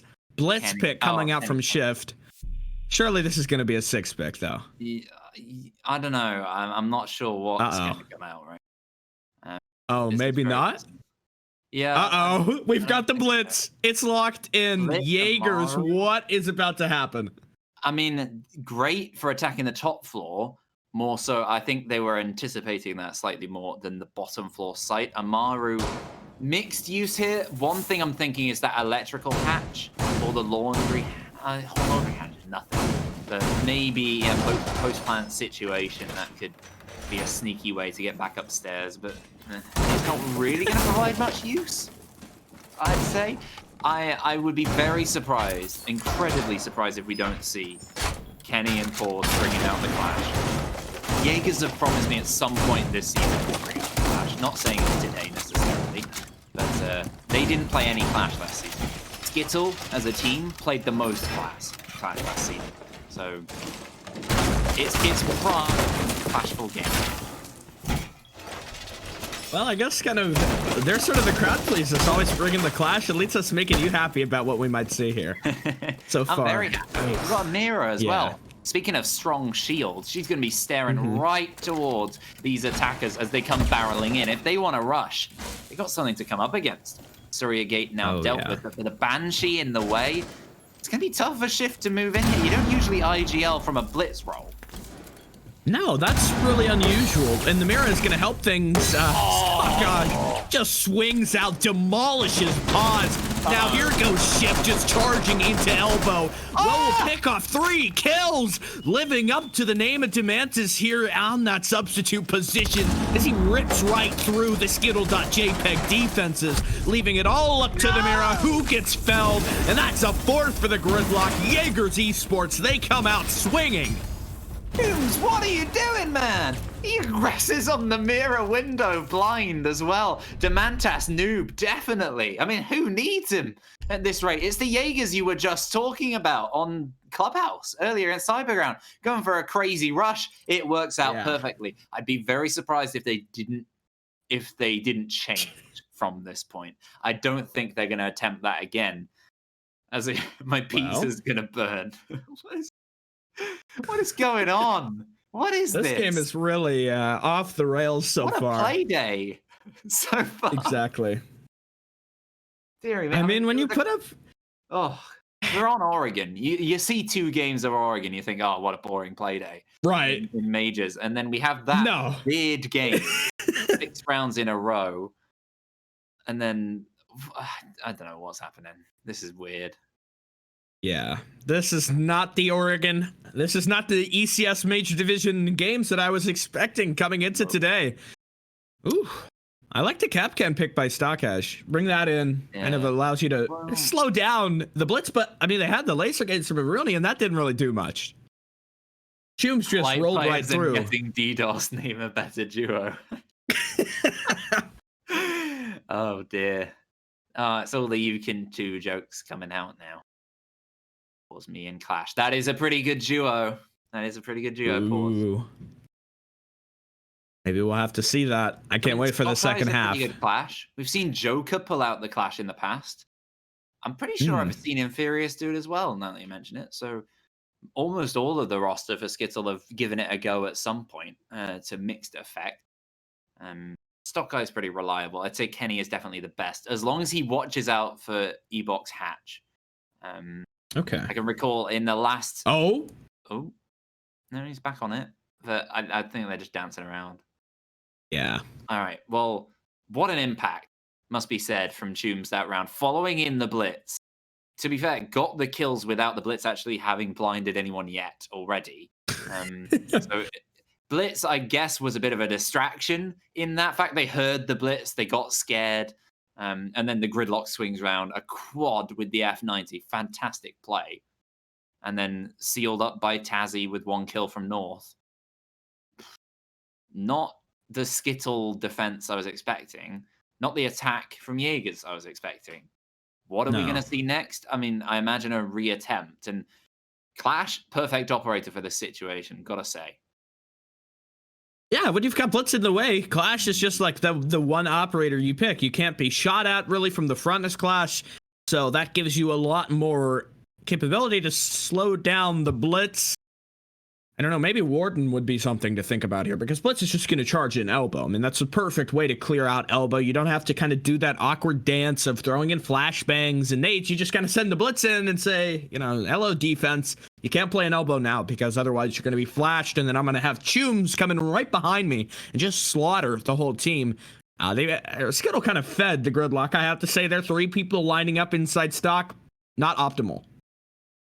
Are we on cams, by the way, Dan? At the moment, I'm probably just sitting there like picking my nose. We're in game. Okay, that's all right. Don't mind me. I'm just playing Pokemon in the background whilst we wait. What a good way to pass the time. It is. I'm trying to complete the Pokedex in Gen 5. Oh boy, I love Gen 5. Yeah, go on. Oh, let's have a look. I'm not. I'm just playing on my DSi. It was on because I was playing and planning on watching ECS. Right. And then Grissom's just like, there's no caster tonight. Like, okay. So it's just been sitting. Yeah, I had to call it some reinforcements. I had to get you to come Do you want to see step in with me. Yeah, let's see it. Okay. Currently, it is. We've got Jam, the Haxorus. I've got Enzoroark, which you can't nickname. Charming, the Chinchino. Snoit Kaderp, which is predictions backwards. The Grumpig. Thanks to Whippet for that one. And then Phlebas, which is a snake thing. Right. Tick. I've got another one that's in the box somewhere, but I don't know. I can't remember what it is. What is your favorite Gen 5 Pokemon? Ooh, Gen 5. Maractus is up there. I like Maractus. I don't know. Favorite Pokemon's Bidoof. Okay. I spent my second year of university like putting like the one of those boards where you're pinning stuff around like to figure out like a case or something. Yeah. I was doing that with Pokemon and like trying to figure out who my favorites were. So I had like the whole Pokedex and all this, and I was doing all this. And I figured it out. Most people were partying or studying or whatever. I was figuring out what my favorite Pokemon was. And I came to the conclusion that it's Bidoof. Okay. Despite the fact I go by Ampharos, Andy pretty much everywhere else on the internet. But there you go. All right. To be fair, my Pokemon knowledge is not the best. I never really played Pokemon. There's like a web browser Pokemon game that I played with a few friends a couple of years back.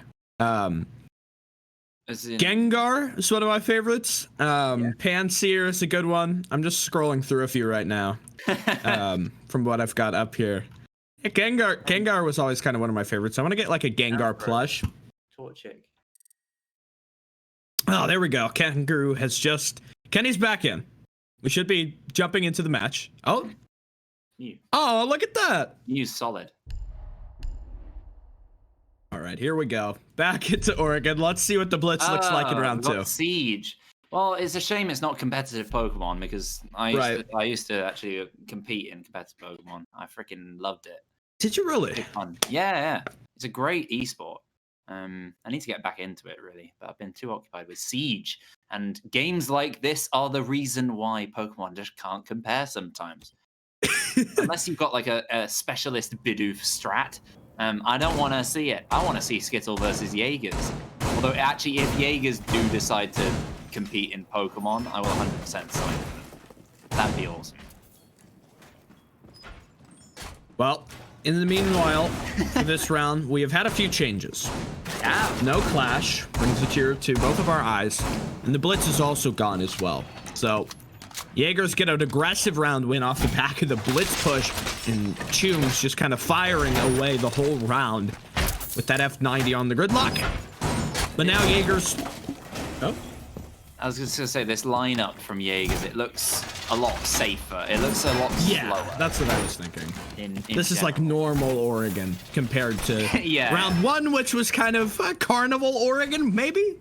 Yeah. I don't know. We're back to Oregon a bit more, necessarily. We're not on, like, whoa, Oregon, as we were in the first round. Sort of like the first round was kind of like before the the teacher's pet reminds us, oh, you know, Miss Teacher, did you collect the homework? Are you going to collect the homework? That's kind of what I would think for the first round. Oh, and now we're all, you know, struggling to get the homework done, and we're back to kind of the boring normalcy of Oregon. But let's get into the round. We've got kind of a horizontal take coming in. You has applied some pressure to the freezer stairs, making sure that nobody from Skittle tries to move themselves away from the objective. I'm curious, what's your real opinion about the lobby hatch? Because I feel like the lobby hatch is really, like, very close to being useless. Like, in old Oregon, lobby hatch was like, you must get it open. Old Oregon, completely different story. I mean, it's pretty useful here if you're holding laundry stairs and you're trying to deny. If you play a Clash in that position, it's super strong. If you're playing even just like Smoke or somebody, you can just put a lot of contention in the corner if that hatch remains closed and really stop them from coming down, fall off, maybe at the half round mark, which is where we are now. And it's a lot harder for them to push towards that side of the map. It gives you a lot more security defending something like Freezer.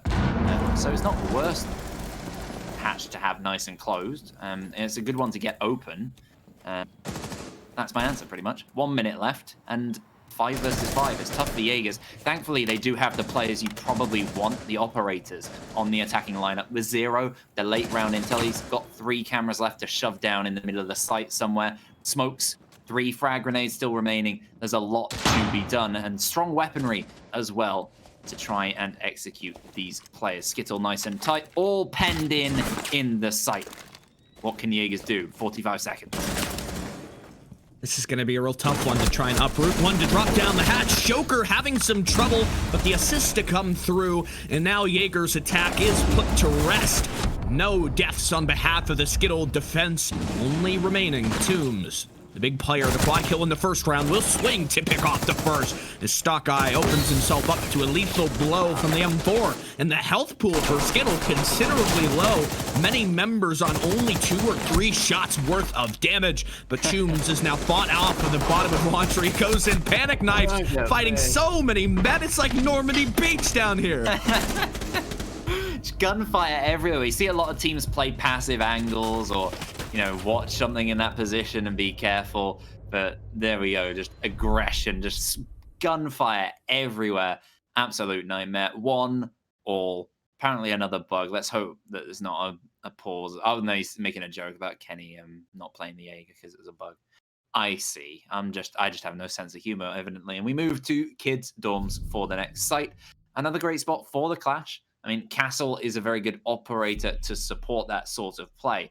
Stockeye, probably the man I imagine who would do it if they're deciding to go for that. And the Amaru, indeed, this is what they were expecting. This lineup, the same as we saw the first time from Jaegers, it definitely tells me that they were expecting his defense first. Yeah, this is either going to be another rousing success or utter defeat for Jaegers. The Blitz and the Amaru. What are they doing? I'm so confused. I just don't know. I feel like they're just kind of playing to have fun almost. Like, yeah. It's not like Jaegers are... There is no, like, semblance of them being super try-hard. You know, I can't, like, draw back from the previous season because I really just didn't know what Jaegers looked like then, but this season... are one of the more regimented and careful teams. Like, very... See, that's what I kind of thought. Yeah. But this season, it's just like... I don't know if they're hiding something, if there's another competition the Jaegers are prepping for, or just... It just seems like they're playing way different than the expectation. Maybe that's because of, like, sort of the roster moves, like having players come in and out, and they... You know, I just don't know, really. It's hard to answer that question. Maybe an interview would kind of lead more... would yield more answers. Maybe. I mean, we don't really do that in ECS for a good reason. These guys are interesting characters, to say the least. Oh, but here we go. Look at here this. Here comes US. A very interesting character this season. One of the leading killers in the league, in the top 10 for KD. And these are one of the moments. We got to prove why. Blast in the window. Can he take care of Hayes? He's got Stock Eye as well. Surely the intel will be called by his teammate. Nobody on a drone right now. He's not on a drone either. I guess he's waiting for a distraction. Not even checking with the drone. They're just going to go blast on in. Oh, so poised here. But Kenny's come along as well. That's surely too many players in close vicinity. And Joker's holding the vertical angle on the jump in anyway for the big window if they're not ready.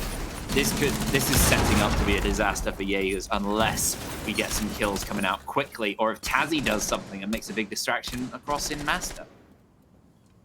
This is really, it seems like for you, his kind of hinging on what the rest of Jaegers can make happen, because he doesn't want to immediately jump in. The G8 is a good weapon. It could be good for 3 defenders, but I mean, they're playing fairly separated. I think Uhis has started to get the memo. He's not going to be allowed through the kid's window, and the rest of his team hasn't made any progress at the big window. You kind of have to give this up at this point, but... Yeah, well, they've lost a man. Joker's taken out one, but he's refragged, importantly. Whoa, what a start he has had to this game so far, Toombs. Tazzy falls as well, but Woz picks back up the diffuser. Pause picks back up 1 kill. 3-all is the score. In terms of man count, 1 minute left. Pretty decent position for Jaegers to be in. They still have that Amaru. The hatch isn't reinforced, which you don't imagine it is. Could potentially blast up from underneath. Could still blast in the window. There's a lot she can do. She can blast into attic as well without them opening it. Could catch off Kangry Kenny at a key moment. I imagine that's what US might be prepped to do if they have the right intel. That could be quite a dramatic play for Uhis to make happen. It's kind of up to Jaegers to decide where this one is going to go. Skittle are bunkered up. They're hiding. Ready to stall this one out for as long as it's going to take. He's pulled out the hook. Uhis has got it. Oh, he's ready for it. Yeah. Goes for it. Flies up. Oh! He doesn't. Shut down. Just obliterated by Kenny. Another one to charge in. It seems like Toombs, he's sort of managed to slink his way past the defense. The laser gate, though, for Pause. It's going to block his progress. Not having really any means to try and get past it. It's a one-on-one now. It's just up to Stockeye. Pause to check the corner, and the time, it's so low, but Stockeye will hold on for Skittle. Oh, this Oregon really keeping us at the edge of our seats. That was so close. He just didn't manage to get his ADS up in time, really. Didn't have enough time to just get that shot and connect whilst running that quickly with the timer. Unfortunate for the man. Pause. Again, it's another round for Skittle. Good advantage for them at the start of this game. A very interesting game. Very hard to call, but you imagine with the amount of defenders available, even with the Thatch in play, I don't know. Is it a defensive advantage with this ban phase? I'm struggling to gauge. Because the attackers I would say yeah. Usuals, but they've still got. I would say it does favor them, given that you don't have one big part of that soft destruction. Yeah. So you approach this in a much different way, because I feel like Phil's Two roles essentially. Yeah, she's great for soft destruction, but she can also frag out. I mean, that's fairly obvious. Yeah. So you kind of don't have as much of that entry force. I think it's showing in the way that Jaegers have set up their composition. They have like the Twitch to come in as well. Maybe you could argue that's for the Maestro Evil Eyes or for Cade Claws, but yeah, Thatcher could be here as well. I mean, he's not banned. The weapon is really what I think Shift is kind of getting at here. You need somebody else to be able to frag, but Shift hasn't been capable of that so far. It's been Tombs who showed up in 2 rounds, one much more so than the others. And dealing with that Nomad can be troublesome. Skittle, I don't think I've played super aggressive to a point where it would be kind of a difficulty that the Nomad is banned, and that's allowing Skittle to play more aggressive than you would normally be capable of. Lots of people spraying with the Bailiff at the hatches. You just get like a low diagonal angle. You can take it out in one shot. Hatches quite comfortably. But there we go. Kenny's taking his time. The attackers of Jaegers aren't. They're swinging on in. Off they go. They've taken master control. They want to get vertical control as well across into Kids. They're opening the angle to help them do that. Droning out, making sure the area is clear. They are going to come into some resistance. They're going to encounter the Legion. Why is it I can never say Legion. When I cast, I always either call in Vigil or I get stuck. What is it with the Legion? Damn it, he's my nemesis. He's my nemesis. I can't He is. He's causing you so much trouble. Oh.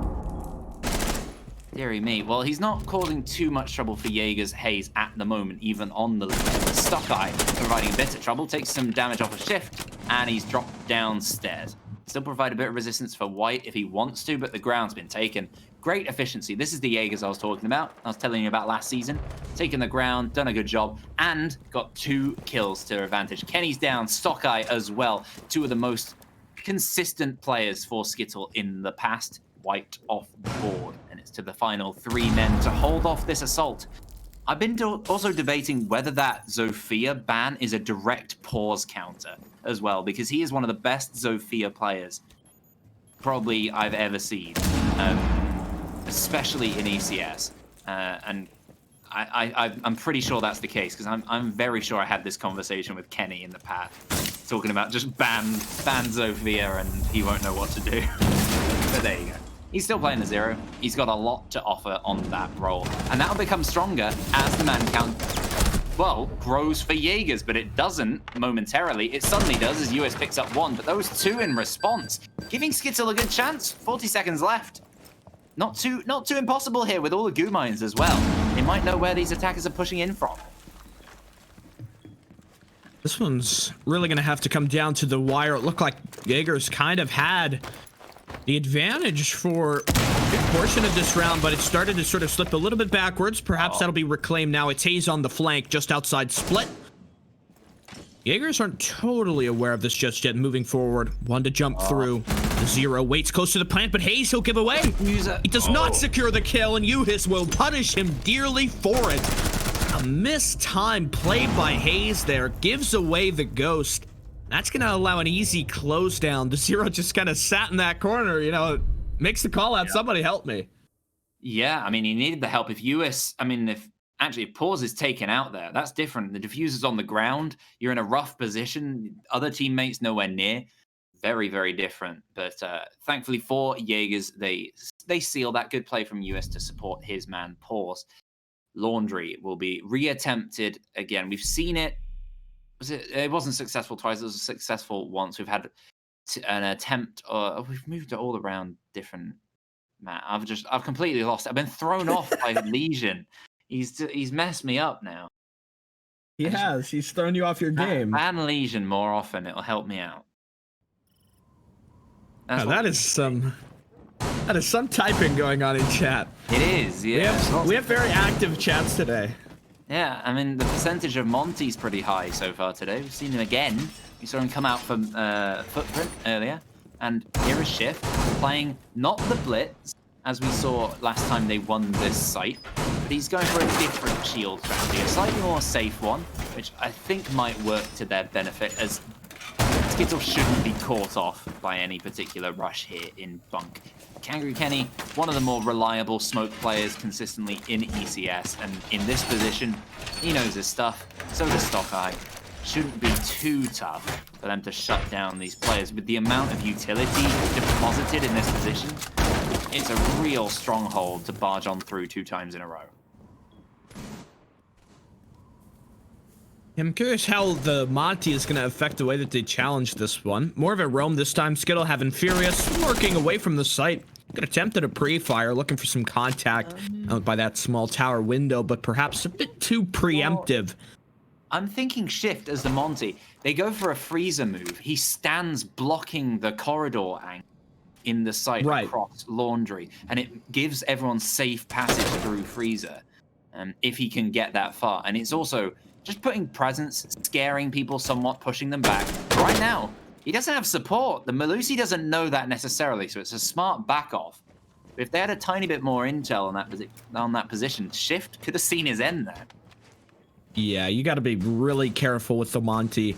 You know, even when you're fully extended, there is still a possibility that Infurious could have been able to net the kill there. Monty, you basically just kind of play passive as ever. Move in. But, you know, well, I say that you don't necessarily play passive, but you do not open yourself up for a kill. You lose the Monty, and that's just, it's useless. I mean, you'd be better off not bringing him at all if you're going to play Monty to be aggressive and put yourself in the line of fire, essentially.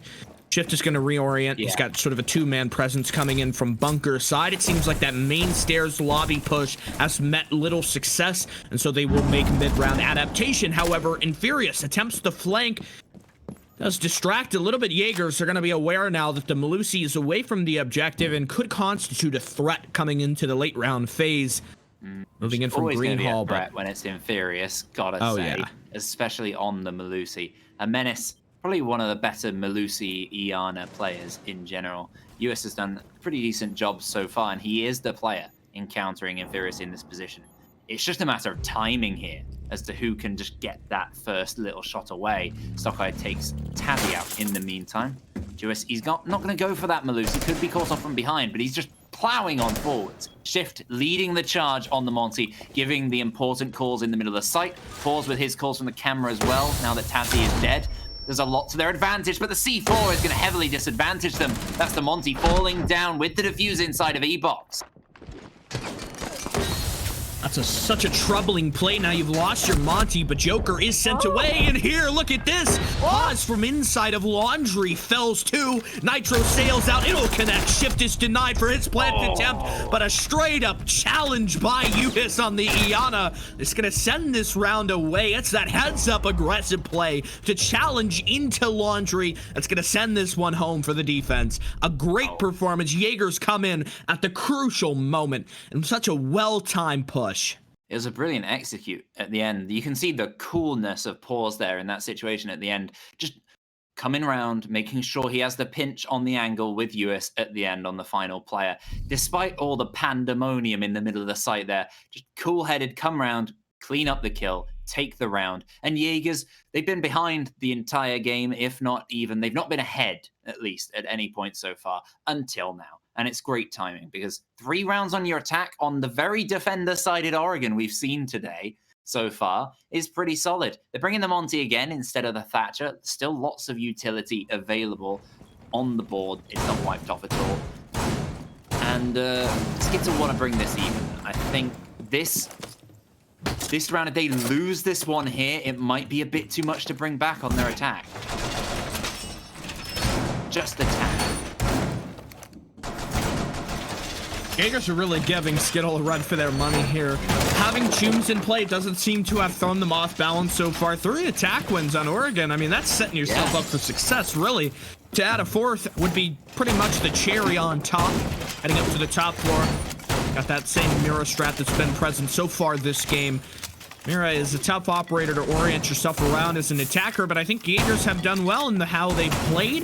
They have some resources maybe to think about vertical play below Kids. You could send in Chooms below, put some use for those breaching rounds, try to clear out Kids' bedroom, because last time they approached this site, it was Well, not the traditional way that you're gonna attack Kid Storms. They tried to use the Amaru to fly up a hatch, and the rush play was just...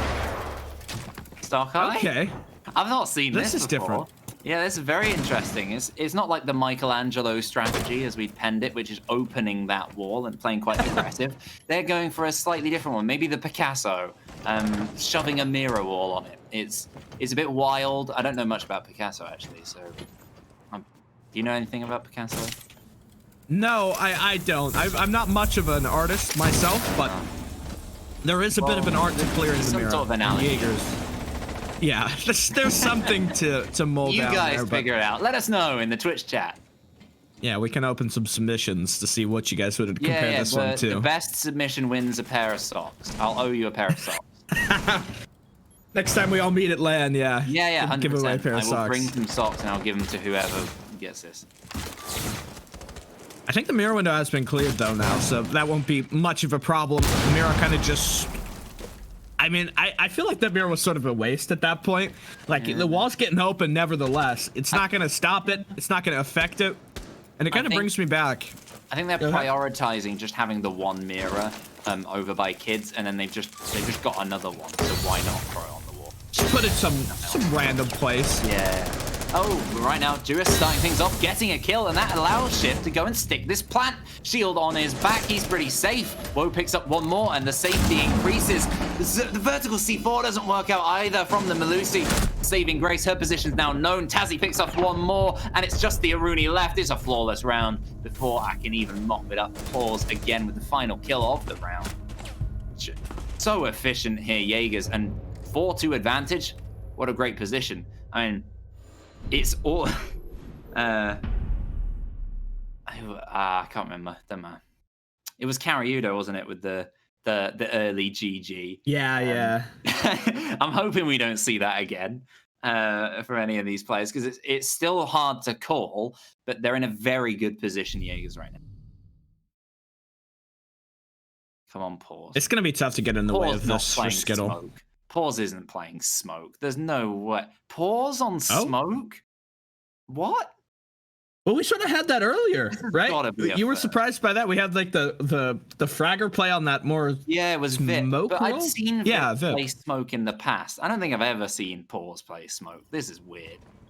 It's not the man you usually expect. But given Woe's fragging record, he's definitely taken up the role of Demand Taz. Generally, he's doing a great job. Not noticing too much difference in general with their play style. I mean, this is the most Demand Taz thing you can do. Go around putting frost mats down. Last time we saw Demand Taz do this, Steno jumped right in. I'm just going to keep saying that because it's funny. Yeah.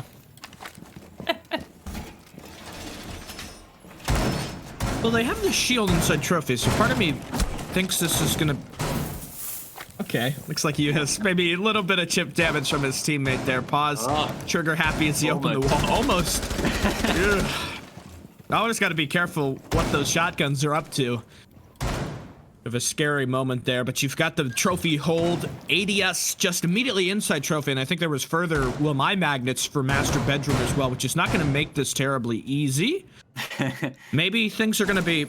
I feel like this could be less of a split take, though, because you've got people coming in small tower side. You have the Buck, which would signal more of a split take, or rather would signal more of a big window take. You get vertical blowing kids, and that could be troublesome.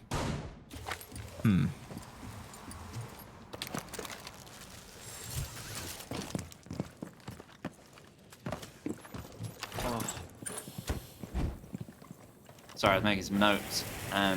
I just had a really good idea for a joke, but it's not the time. I've got to wait for it. Anyway, Kangaroo Kenny, he's getting some angles open. Nothing funny about that. Nice and serious business. Stockeye watching the angle underneath. You often see like maybe a Zofia or something holding this angle. It's usually the higher one, and they usually don't die. But he's holding the lower one, not Zofia, and he's dead. Yikes. I think that's all you can really say about that play. Not a great one, especially given the advantage Jaegers possess here. You have to start this off. You have to be very assertive. Winning this round, I would almost say, is something close to a must just because of the... Inferior. What a nade. King of frag grenades. I've been saying it ever since he first stepped into the Skittle.jpg lineup.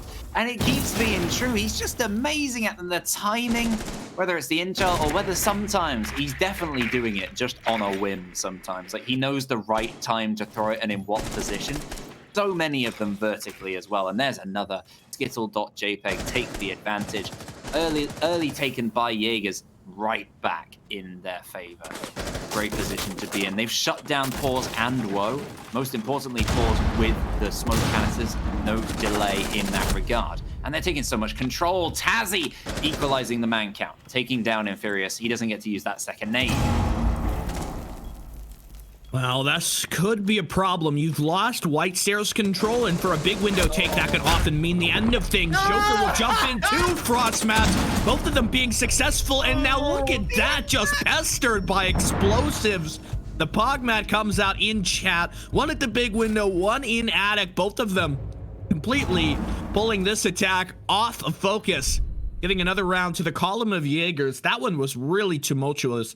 Looking like at first it was going to go to Jaegers, and then Skittle showed up at the mid-round, but you got to be prepared for the Frostbats, E-Back. If you're going to do a big window take, you got to drone that out just a little bit. I'm pretty sure we might see an adjustment of the lineup from Skittle, given this, because Kenny knows the relationship I have with Pause. Hello, there we go. Good timing. And here we go. It's a switch to a Hibana, actually, so they're not opting for it. Oh,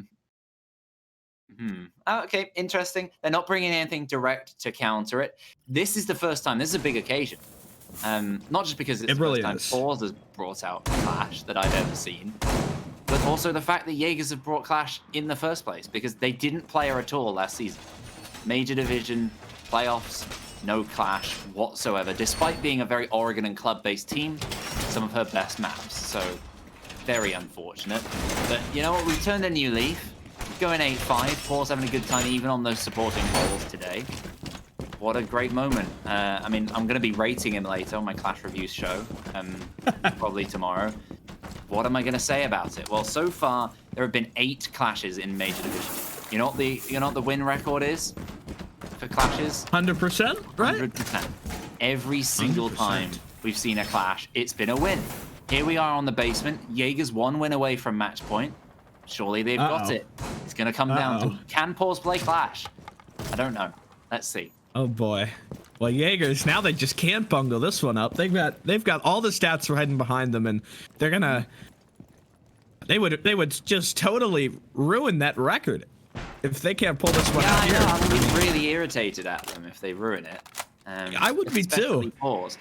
And Pause said yesterday it was his goal, his life goal pretty much, to impress Dad back, make sure he's proud of him. I'm sure he's watching right now, Mancunian in chat. This is the big moment to impress everyone. Can you keep this record up? Skittle, they've got a different plan. You know, they've got a, I mean, I'm sure Kenny wants to impress me as well, but there's a lot of stuff they've got to do here because they're 3 rounds to the deficit. Match point against them, that's a very tough position to come back with 4 rounds in a row needed after that with no mistakes. They've probably got to take this round. You'd really hope they wouldn't have to dig it back from the worst position. Look at this mirror setup, allowing a player to be in the corner as well with no presence over by Laundry. A clash on these holes, shift as well potentially round the corner. Banshees, what a horrible position Skittle are about to walk into. 4 men in 1 spot. Oh dear. Without a whole lot of pressure coming down from main stairs, this is going to be a nightmare to try and clear out. I've got to say, Stockeye could be a key player here, though. They've shown a bit of presence. Kangaroo and Hayes around that side. If they are not careful about Stockeye, he's watching on his shock drone. You can see inside of Supply, waiting for an opening to charge in if they're not careful. He could catch off the Clash from behind. He could catch off any player, really, from behind. Especially US. He's in an exposed position. What a push this could be from Skittle. They're spread across the map. So that means all it takes, a key kill in 1 or 2 areas, and that's the round potentially for Jaegers here. They get 1. A great start onto Joker. This could explode rather quickly now, but a huge advantage. There it goes. Stockeye will drop the hatch, nearly lines up a second, but distracted. Simply too many defenders to try to challenge, and here's the clash play. Provides the distraction. Now Stockeye constantly being tasered, slowed, distracted. The Claymore will go down. In the meanwhile, Hayes picks off one. Shift goes down. Tazzy is lost. Hayes is DBNO though still, but the clash constitutes one half of this composition to pick off one kill, but shut down the 100% record. It's tarnished. It's gone. We've seen a Clash SP SMG kill. That's something we didn't see all of last season. We have already seen it this season, unfortunately. So Paws didn't get a record there. He has set the record of ruining Clash's 100% record. You play Clash, you win. Not true. Unless you're Jaeger. I mean, I guess Jaegers have their own record, and then everyone else has the record. Yeah. I can't hide my disappointment, really. To be fair, he put up a decent effort. Yeah, you tell him, Kenny. I'm going to go back to playing Pokemon now. I've lost interest in this game. Ooh. That is a tough one. All right, 5-3. The important thing about that, as I was just talking about mid-round, is the fact that Skittle, they have that one-round cushion that they can afford to lose now if they want to bring it back. I mean, they can still win in regulation as well. There's a lot still to play for, and Jaegers, what can they do here? Well, they've opted away from the Clash. Paws has decided that is not his role. He's going back to the smoke, chip on the Kite as well. They can really lock these things down because nobody's been bringing Thatcher. Despite the fact he's an option, they're not going for him because I guess you assume that the Thatcher's in play. Basically, any anti-denial's in play, so why bring any denial? But at the same time, all the denials and options. So, like, I guess bring it out and see what they do. It's a nice, interesting duality. That makes you sad though now, because the Clash didn't work, and so I doubt Jaegers are gonna play it again. And to be fair, that strategy, I think that strategy was good, but Skittle kind of recognized what they had to do to counter it. Yeah. They had to apply pressure from more than one areas. If you just walk down Freezer, you're playing to the best advantage of the defense in their setup. So you apply pressure from main, you have somebody kind of drop and be that X factor, then you've taken the Clash away. She's trying to stall Stockeye at E-Box, and then the Clash, I mean, she got a kill there, but she's not really contributing much to the main section of the push. No, just a bit stuck there in that kind of fight with the Twitch. A bit isolated from the rest of the team, wasn't there to support necessarily as one of the issues. I mean, it's just a brilliant bit of play. Just clever play, I imagine, from Kangaroo Kenny over there on the Maverick right now, making quick work of the hatch. He's got to watch out for Shift here, lingering underneath with a C4, with a TCSG, if he's going to use it. I don't think he's really contesting it right now. Kangaroo takes some damage in the meantime whilst he's trying to do that. He might have just stepped on the hatch, actually. Skittle, yet again, they're slow, which does play into Jaeger's hands, but if they can execute like they did last time, it won't be the worst situation. Kangaroo is just playing it nice and calm, getting these hatches open, setting things up for the execute, sending these Geminis in, knowing what you're dealing with. Next question is, can they deal with it twice in a row? Jaegers, they have that extra gun up. Actually, no, they don't really have an extra gun up because they've lost the map. So, pretty tough position now for Jaegers to hold on. Tough luck for Chooms. Tried to play the tall angle, but he's taken away. And now Joker thinking about the Electro Claw and whether or not he'd be able to clear it with the Gon 6. Here's a position where the Thatcher would be a little bit more helpful. The Gon 6 goes out and the Electro Claw is removed. Now he can make some progress on getting the hatch open as the Nash breaching round is set deep inside of Connector. Should be able to remove the shield, and now it's up to see what the Skittle.jpg guns can get done. Stockeye still lingers on the hatch, cutting off the E-Box rotation. As he waits in the wings, just holding off in the long haul. Z-pings to come through. He recognizes there are plenty of enemies inside Freezer. Replicator tries to go around the corner, but is shut down. Paws will pick away one. That's crucial. Tazzy to double up. Now it's Hayes to die. Infurious making the charge through. 3-on-3. There's 20 seconds to go, but Paws really making the effort here for Jaegers.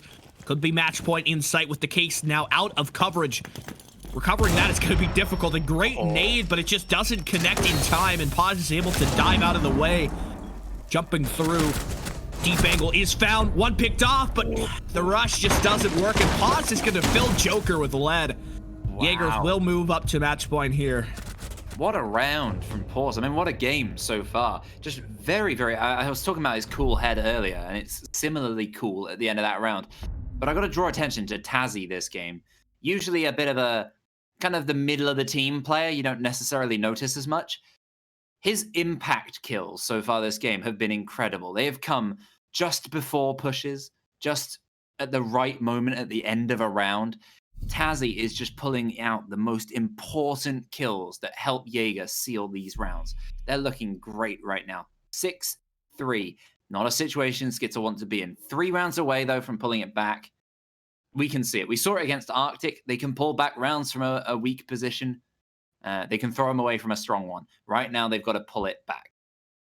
It's possible. This is a very strong lineup. I mean, Skittle look really good right now, but they just don't seem to be able to match up as consistently with what Jaegers are offering.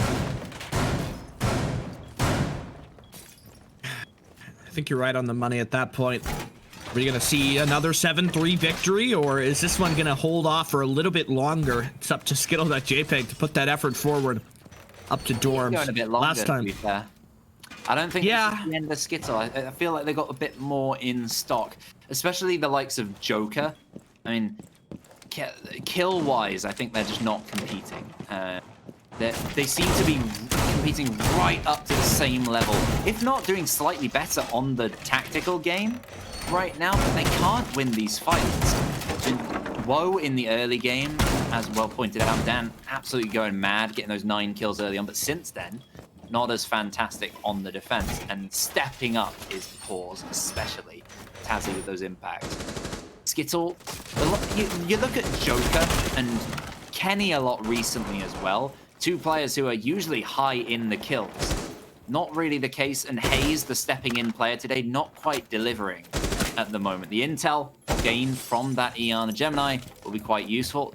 US isolated inside of Armory, but he's still going aggressive on the window. The frag grenade, I think from underneath again, is that Joker with the vertical nade almost killing him from the window outside as well. Look at that. Brilliant throw.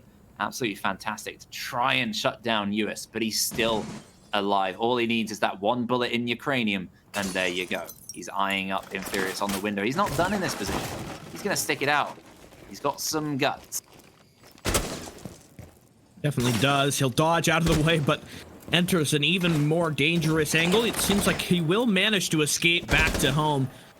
Unlucky. It almost looked like US kind of was about to run into the frag grenade when Joker had first thrown it, but escapes with just this tiny, slim margin. That would have been such a big kill for Skittle to start this one off. A 5v4. They can make much more progress towards the objective, but now they have to deal with the reality that they had lost that opportunity for the kill. Hard to reach progress. Oh, sorry. I was about to say US in that position. It's going to be hot. It's going to be hard. No. That's not the first time this game. No, it's not. It's just another Frostmat working out. The revive can take place, but with Hayes falling in a poor position, thankfully, Stockeye is revived. No contention from Woe across the way. He's got to deal with a bit too much to really do that. Tazzy still lingering underneath, ready for a flank around. And here he comes. He takes down Stockeye, not ready in that angle. The man previously with health lost loses all the health in total. 3 men left. Going for an impact. He takes a lot of health out of Kenny, who might, he does know that's fun. I thought he might think it's from behind because the wall's a bit open behind, but no, he's aware that's underneath. 35 seconds left. Jaegers between them and victory. Oh, look at this, though. Infurious will get 2 on the entry, lining it up for a 3rd. Tazzy contesting in from white. But in the meanwhile, Kenny has been downed, I believe, by a Frostmat inside attic. It's another double kill. And now the Banshee constantly calling out this position. The swing close at the bomb chassis. Only Joker left, but he tries to run right in. He doesn't even bother reviving his teammate. Jaegers Esports are going to take it in regulation. It's a 7-3. Oh, such a fight put up there by Skittle, but when it came down to the end, the Pog match strikes again. Pause, Tazzy. That's the story of that game. Almost entirely. Pause quite consistently throughout. Tazzy a lot more so as the game went on. But that was pretty much it. I mean, fantastic performance, I got to point out, from Toombs, stepping into a new lineup, doing a great job. A very good job. I mean, he just looked like Demantas. I'm not sure it wasn't Demantas. I'd have to check. It seemed very Demantas-like in almost every single way. The Frostmat's actually being even more successful than usual in that particular role. So good job. But also from Skittle, that was quite promising, I think. That it's showing that they can contest against some of the top teams. It does mean that in the table, though, they're sitting on only 2 points, equal with Lions Creed, and that's equal on kind of third bottom spot at the moment.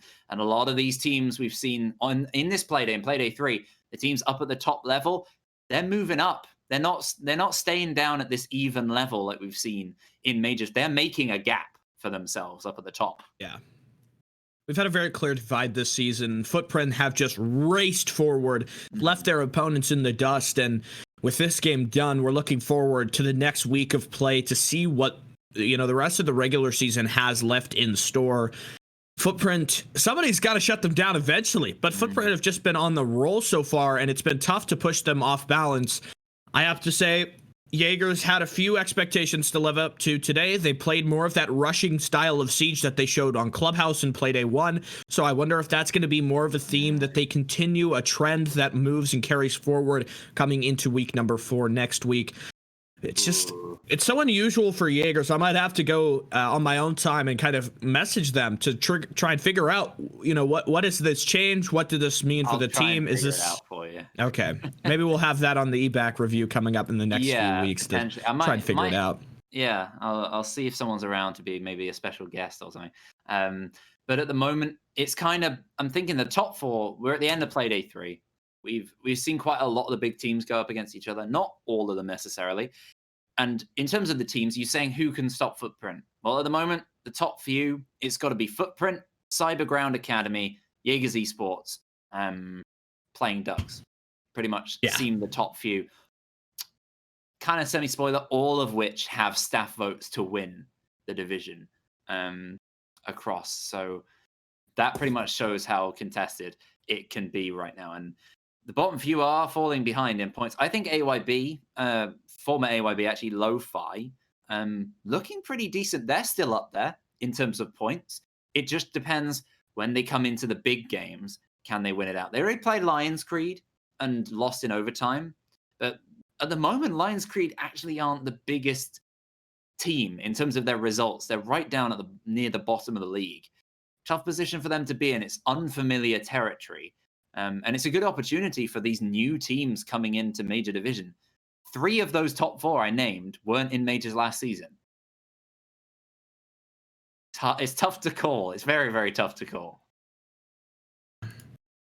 It's been kind of an unusual season so far. I've just sort of been settling in, trying to get used to how European teams play compared to, what I'm used to over in North America. But we've had a lot of really fun moments so far this season, and I'm looking forward to what's to be seen coming up in the rest of it. We do have another game coming up tomorrow for the start of week number 4. It'll be Contenders.